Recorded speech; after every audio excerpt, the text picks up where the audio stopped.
श्राद्ध पक्ष में अपने पितरों का श्राद्ध करना, उनके प्रति श्रद्धा अर्पित करना, इससे क्या होता है? जैसे कई बार कहा जाता है आपको पितृदोष है। पितृदोष का मतलब क्या होता है? पितृ नाराज हो गए हैं आपके? नहीं। पितृदोष का कारण ये होता है कि, बहुत ध्यान से सुनिएगा, हमारे परिवार के पूर्वज जब प्रस्थान कर जाते हैं, तो प्रस्थान करने के बाद जब ठाकुर जी के सन्मुख वे पहुंचते हैं, तो ठाकुर जी उनको अपने निजलोक में निवास दे देते हैं। तब ठाकुर जी से हमारे ही वे जन जाकर के प्रार्थना करते हैं, मैं सराफ परिवार से आया हूं, या मैं उपाध्याय परिवार से आया हूं, हे नाथ, मेरे बच्चे, मेरी बहुएं, मेरे बालक, ये सब लोग मेरे से बहुत प्रेम करते थे, बहुत स्नेह करते थे।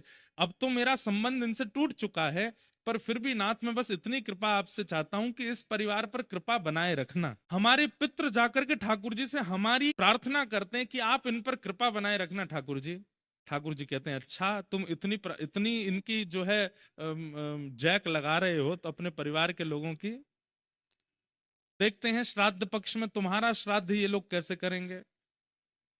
तो जब उसकी श्राद्ध तिथि आती है हमारे पितृ की, और उस दिन जब परिवारी जन कुछ भी विशेष नहीं करते और बिल्कुल अश्रद्धा पूर्वक करते हैं, तब ठाकुर जी ही मंद मंद मुस्का करके व्यंग कसते हैं, देखो तुम्हारे परिवार के लोग क्या कर रहे हैं, कुछ भी नहीं, श्राद्ध के नाम पर केवल खाना पूर्ति जैसी कर रहे हैं, और तुम इन्हीं की हमसे प्रार्थना कर रहे थे कि इन पर कृपा बनाए रखना, इन पर अच्छे रखना, इनको भला रखना। तब हमारे पितृ नाराज नहीं होते, दुखी हो जाते हैं। वे कहते हैं, ठाकुर जी अब तो हमें लगता है कि स्वार्थी थे ये लोग, इनके पास हम रहे, जब तक हम थे तब तक इनका काम था, अब हम आ गए तो अब इनको कोई श्राद्ध का इनके मन में भाव नहीं है, अब हमारा भी इनके प्रति कोई भाव नहीं है, आपको इनके कर्मानुसार जो गति देनी हो वो दीजिएगा, हमारा इसमें कोई योगदान नहीं।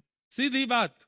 कोई व्यक्ति आपके ऊपर छतरी लेकर के चल रहा था कि आपको धूप ना लगे, ताप ना लगे, बारिश ना हो, ओले ना गिरे आपके ऊपर, लेकिन आपने उसकी कदर ही नहीं की, तो वो छतरी हटा लेगा। अब जो भी होगा सब सहन करना पड़ेगा। इसलिए श्राद्ध पक्ष में हमारे यहाँ आज्ञा की गई कि अपने पितरों का, पूर्वजों का स्मरण किया करो।